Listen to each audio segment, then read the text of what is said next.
మేషరాశి అనేసరికి మనం 3 నక్షత్రాలు కనబడతాయండి. అశ్విని నక్షత్రం, భరణి నక్షత్రం, కృత నక్షత్రం, మర్రిపాదం అన్నమాట. సో వీళ్ళకి ఆదాయం వ్యయం ఎలా ఉంది? సాధారణంగా అందరూ ఇంట్రెస్ట్ చూపించేది కూడా ఇవే. మనం ఎన్ని చెప్పినా కూడా ఆదాయం వ్యయం చూసుకుంటారు. అది ఉగాది నాడు ఉదయాన్నే ఒకసారి పంచాంగం తీసి చూసుకుంటారు కాబట్టి దాని గురించి మనం మాట్లాడుకోవాలి. ఆదాయం వచ్చినప్పుడు 8 భాగంలో ఆదాయం కనబడితే వ్యయము ఖర్చు పెట్టడం 14 భాగాలు కనబడుతున్నాయి. అలాగే రాజపూజ్యం 4 భాగాలు కనబడుతుంటే అవమానం అనేది 3 భాగాలు కనబడుతున్నాయి. సో ఇక్కడ ఆదాయం అనేది తక్కువ కనిపిస్తుంది, వ్యయం ఎక్కువ కనిపిస్తుంది. సాధారణ ఇక్కడికి వచ్చినప్పుడు కొంత కన్ఫ్యూజ్ అవుతారు అందరూ. ఆదాయం అన్నది ఏంటంటే 5 భాగం కంటే ఎక్కువగానే ఉంటే డెఫినెట్గా ఈ సంవత్సరం బాగున్నట్టు లెక్కానికి. 5 కంటే ఎక్కువ ఎవరికి ఉన్నా సరే ఈ సంవత్సరం బాగానే ఉంది అనుకోవచ్చు. అంటే ఎంత ఆదాయం ఎంత ఖర్చు పెడుతున్నాము అంటే ఆదాయం కంటే ఎక్కువ ఖర్చు పెడుతున్నాం ఒక మైండ్ గేమ్ మాట. ఎలా ఉంటుందంటే ఎక్కువ ఖర్చు పెట్టేస్తున్నామంటే ఎక్కడ ఖర్చు పెడతాము ఇవన్నీ ఉంటాయి. కానీ 5 భాగంలో ఎక్కువ ఆదాయం వచ్చిందంటే ఈ సంవత్సరానికి సరిపడా మీకు ఆదాయం ఉంది. పాడి పంట ఉంది, చక్కగా ఆహార నియమాల ప్రకారాన్ని దొరుకుతాయి, మీరు చేసే ధనం బాగానే ఉంటుంది. 8 భాగంలో అంటే పుష్కలంగా మీరు ధనం సంపాదిస్తున్నట్టు లెక్క. వ్యయం దేని ఖర్చు పెడుతున్నారు అంటే శుభకార్యం. 14 భాగాలు వ్యయం ఉందంటే కొంచెం టెన్షన్గా ఉంటుంది అందరికీ. ఏంటి అంత ఆదాయాన్ని మించిన వ్యయమా? వ్యయం ఉంది. కానీ వ్యయం ఎక్కడ ఖర్చు పెడతారు అని అంటే శుభకార్యం ఖర్చు పెట్టచ్చు. మనం ఆల్రెడీ డిసైడ్ చేసిన కొన్ని నిర్ణయాలు ఉంటాయి. గృహప్రవేశానికి ఖర్చు పెట్టచ్చు.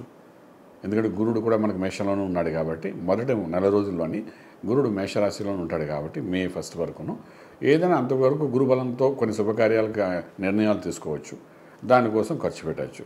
మనం చూడండి శుభకార్యానికి లక్షల్లో ఖర్చు పెట్టమని ఫీల్ అవ్వం. కానీ సాధారణంగా ఏ పెళ్లి చేయాలని ఇవాళ రేపు కోట్లలో ఖర్చు అవుతుంటుంది. సో ఇది కోట్లలో ఖర్చు వచ్చిందంటే ఏంటంటే స్టార్టింగ్లో మనం కొంత శుభకార్యం ఖర్చు పెడుతున్నట్టు, గృహప్రవేశం ఖర్చు పెట్టినట్టు, శంకుస్థాపన ఖర్చు పెట్టినట్టు, భూమి పూజ ఖర్చు పెట్టినట్టు, అలాగే ఉపనయన సంస్కారాలు ఖర్చు పెట్టినట్టు, రకరకాల శుభకార్యాలను ఖర్చు పెట్టడానికి, ఆనందంగా ఖర్చు పెట్టడం, ఆహ్లాదకరంగా ఖర్చు పెట్టడం ఉంటుంది. సో ఖర్చు అనేది ఎక్కువగా అవుతుంది అని క్లారిటీ ఇస్తున్నాయి. ఈ సంవత్సరం ఎక్కువ ఖర్చు పెడతావు నాయన నువ్వు అని. అంతే మాత్రాన ఖర్చు పెడతా అంటే పూర్వాశ్రమంలో సంపాదించింది కూడా ఖర్చు పెట్టచ్చు, కానీ అప్పు చేసి ఖర్చు పెట్టడం మాత్రం కాదు. ఎందుకంటే ఆదాయం ఎప్పుడైతే 8 భాగాలు ఉంటే అప్పు చేసే అవకాశం ఉండదు. బాగానే ఉండి ఆదాయం కాబట్టి పూర్వాశ్రమంలో సంపాదించింది కానీ అంటే పూర్వం నిలవ పెట్టుకున్న డబ్బు కానీ ఇప్పుడు ఒక పిల్ల పెళ్లి చేయాలంటే మనం ఇప్పుడు 10 ఏళ్ళగా దాచిన డబ్బును తీసి రోజు ఖర్చు పెడతాం కదండి. ఆడపిల్ల పెళ్ళి అయితే డెఫినెట్గా చేస్తాం కదండి. ఈ రాత్రి సంపాదించింది ఖర్చు పెట్టాం కదండి. 10 ఏళ్ళగా దాచింది మనం ఖర్చు పెడతాం. అప్పుడు ఈ బ్యాలెన్స్ షీట్లో ఈ సంవత్సరం ఎలా కనబడుతుంది? ఈ సంవత్సరం ఆదాయం 8 భాగాలే, ఖర్చు 14 అంటే మిగిలిన ఎక్స్ట్రా ఎంత పడింది? అదంతా పూర్వాశ్రమం సంపాదించిందంతా శుభకార్యం ఖర్చు. మేషరాశి వారికి ఖర్చు ఎక్కువగా ఉందని ఎట్లాంటి భయం అవసరం లేదు. భయపడక్కర్లేదు. మంచి కార్యానికి ఖర్చు పెడతాము. ఇప్పుడు మేషరాశి వారి ఇంట్లో వివాహం జరుగుతోంది, వాళ్ళ అమ్మాయికి వివాహం జరుగుతుంది కదా, మేషరాశి వారికి పెళ్లి జరుగుతుంది అమ్మాయికి. డెఫినెట్గా ఎప్పుడో 2-3 సంవత్సరాలుగా దాచిన డబ్బును బయట తీస్తాం కదండి.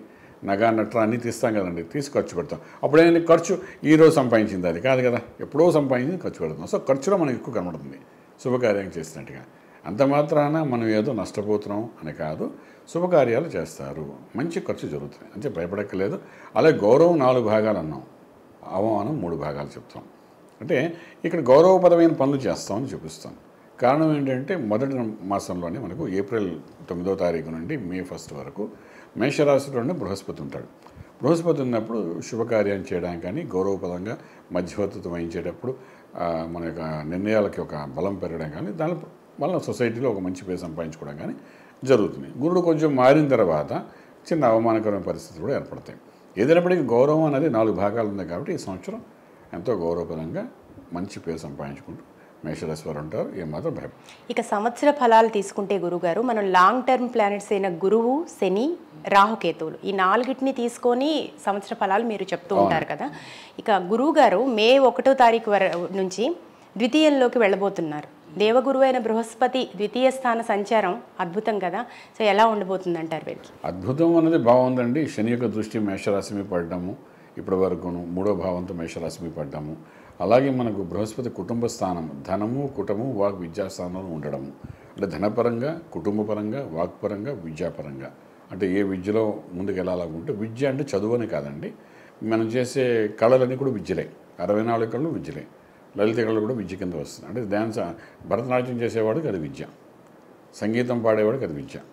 సో అలాగే విద్యాస్థానంలో గురుడు ఎప్పుడైతే ప్రవేశించాడో డెఫినెట్గా తను ఏ కళారంగంలో ఉన్నాడో అందులో ఒక ఉన్నత శిఖరం చేరుకోవడం. అలాగే తన వాక్, మనం మాట్లాడే మాటకి ఒక గౌరవం పెరగడం.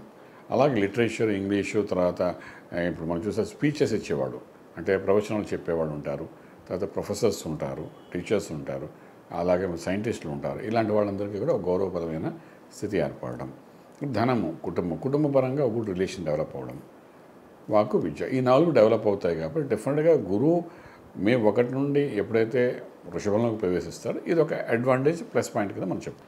అలాగే ఏకాదశిలో శని అందులో మూల త్రికోణం కుంభరాశిలో ఉంటున్నారు ఈ సంవత్సరం మొత్తం. సో ఎట్లాంటి అద్భుతమైన ఫలితాలు వీళ్ళకి ఉండే అవకాశం ఉంది? నెట్వర్క్ సర్కిల్స్ డెవలప్ అవడం కావచ్చు, ధనార్జన బాగుంటుంది అంటారు కదా గురుగారు, ఎలా ఉంది? ఇప్పుడు మీరు మూల త్రికోణం ఉండేది ఒక యోగము, ఏకాదశంలో ఉండడం 2వ యోగము. సో 2 రకాల ప్లస్ పాయింట్స్ ఉంటాయండి వీళ్ళకి. సో ఇవి 2 ఉన్నాయి కాబట్టి లాభంలో, అంటే మనం ఇందాక మాట్లాడుకున్నప్పుడు ఏంటంటే 3, 6, 11 స్థానాల్లో పాపగ్రహాలు ఉంటే శుభాన్ని సూచిస్తాయి అనుకున్నాం. సో శుభము అంటే మంచి చేస్తాయని. ఒకటి గురుడు వల్ల కొంత మంచి జరుగుతుంది, శనీశ్వరుడు కూడా దానికి దోహదం చేస్తాడు, డెఫినెట్గా చేస్తాడు. కాబట్టి శుభవార్తలు జరుగుతాయి, శుభమైన కార్యాలు చేస్తారు, లాభదాయకం కూడా. అది వ్యాపారస్తులు అనుకోండి, రాజకీయ రంగం అనుకోండి, ఏ రంగంలో వాళ్ళకైనా లాభం శనీశ్వరుడు తెచ్చిస్తాడు. సో ఎలా సంపాదించామని కాదు, అల్టిమేట్లీ సంవత్సరం అంతా ఎండ్ ఆఫ్ ది డేకి వచ్చేసరికి మనం లెక్కేసుకుంటాం. ఇది ఒక కొత్త పదం వాడుతుంటారు అందరూ, ఎండ్ ఆఫ్ ది డే అంటుంటారు కదా. సో సంవత్సరం లేకపోతే ఏ రోజుకి ఆ రోజు లెక్కేసుకున్న వాళ్ళు కూడా సాయంకాలం సరే లాభంగానే జరుగుతుంది తప్ప నష్టం అనేది చాలా తక్కువ జరుగుతుంది. నష్టం అంటే ఏంటంటే లాభంలో కొంత తగ్గచ్చు, కానీ ఓవరాల్గా ప్రాఫిట్లోనే డే ఎండ్స్ అని చెప్పడానికి అవకాశం ఉంది. ఓకే, ఇక గురువు శనులు చాలా అద్భుతంగా యోగిస్తున్నారు అంటున్నారు. మరి షష్ఠ స్థానంలో కేతువు, వ్యయంలో రాహు, ఈ ప్రభావం ఎలా ఉంటుంది మేషరాశి వారికి? ఇప్పుడు వీళ్ళు యోగిస్తున్నారు అన్నప్పుడు 12లో రాహు ఎంతో కొంత ఖర్చు పెట్టిస్తాడు కదండి. అందుకోసం ప్రాఫిట్లో నుండి ఖర్చు పెట్టిస్తాడు ఇందాక చెప్పడంలో ఉద్దేశం అన్నమాట. శని లాభం ఇస్తాడు, రాహు ఖర్చు పెట్టిస్తాడు, మిగిలినదేమో మన ఫలితం వస్తుంది. ఇంకో రకంగా చేసి శని పుణ్యం చేస్తాడు, రాహు పాపం చేస్తాడు. పుణ్యము పాపము లెక్కేసుకుని మిగిలింది మన కర్మ. పుణ్య పాపాలు మనం ఏం చేస్తాం అందరూ పుణ్యం ఎక్కువ చేస్తాం. ప్రాఫిట్ అంటే పుణ్యం, ఆధ్యాత్మికంగా చెప్తే పుణ్యం అంటాం, లౌకికంగా చెప్తే ప్రాఫిట్ అంటాం. సో ఈ సంవత్సరం ఎలాగుంది జాతక చక్రంలో కూడాను వేయగానే పిల్లడు పుట్టగానే ఏకాదశాన్ని పుణ్యం కింద చేస్తాం, ధర్మకార్యాలు చేయడం పుణ్యం చేసేది. 12 చేసే పాపాలు ఏంటి, ఖర్చు పెట్టేవి ఏమిటి, మిగిలినదే మన కర్మ అంటాం. సో డెఫినెట్గా రాహు వల్ల నష్టము అని అనడం కంటే ఖర్చు పెట్టించవచ్చు. ఎలా ఖర్చు పెడతాడు? ఒక లాజిక్ ఏంటంటే గురుడు రాశిలో ఉన్నాడు, మేషరాశిలో ఉన్నాడు, మే 1 నుండి మళ్ళీ ధనస్థానంలోకి వెళ్తున్నాడు, కంట్రోల్ చేస్తున్నాడు. ధనస్థానంలో కూడా శుభమైన కార్యం గ్రహం ఉంది. అప్పుడు దేనికి ఖర్చు పెట్టిస్తాడు వాడు అంటే శుభకార్యానికే ఖర్చు పెట్టిస్తాడు. ఎలాగా విదేశాలకు వెళ్ళాలి, పిల్లలు చదువుకోవాలని కూడా దానికి ఖర్చు పెడతారు. సో అలాంటి వాడికి మనం లక్షల్లో ఖర్చు పెడతాం కదండి, ఆనందంగా ఖర్చు పెట్టే ఖర్చులు అనొచ్చు. ఆ రకంగా చేస్తారు. ఇక 6వ ఇంట్లోనూ కేతు ఉన్నాడు అంటాం. 6వ ఏంటంటే ఆరోగ్య స్థానం ఉన్నాడు, అదే ఆ రకంగా కూడా ఖర్చు పెడతాడు. అంటే ఏంటో చిన్న మైనూట్ ఆపరేషన్ ఏదో చేయిస్తాడు, ఎక్కడో ఒక చిన్న కటింగ్ అవుతుంది.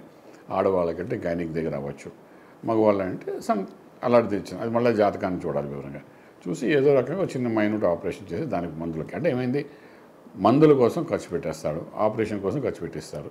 తర్వాత విదేశాలు వెళ్ళే విద్యార్థులు ఉంటే వాళ్ళ కోసం ఖర్చు పెడతారు, ప్రయాణాలకి ఖర్చు పెట్టిస్తాడు, అలాగే శుభకార్యం ఖర్చు పెట్టిస్తాడు. రాహు కేతువు ఉన్న ప్లేస్ని బట్టి కొంత మంచికి కొంత చెడుకి ఏదో రకంగా వాడు ఖర్చు పెట్టడం అనేది డ్యూటీగా పెట్టుకుంటాడు. సో శని ఇచ్చిన ప్రాఫిట్లో నుండి ఖర్చు పెట్టిస్తాడు, అప్పు చేసి మాత్రం కాదు. అందుకే శని లాభంలో ఉన్నాడు కాబట్టి. So in that way it's good అని చెప్తాను. కాస్త ఖర్చుల్ని అదుపులో పెట్టుకుంటే బాగుంటుందని చెప్తున్నారు మీరు మేషరాశికి, అంతే కదండి. అలాగే హాస్పిటలైజ్ అవ్వకుండా ముందుగానే జాగ్రత్త తీసుకోవడం మంచిది, ఏదైనా అనారోగ్య సమస్యలు ఉంటే. అంతేనండి. సో దానికి కావాల్సిన పరిహారాలు అవి మనం చేసుకుంటే బాగుంటుంది.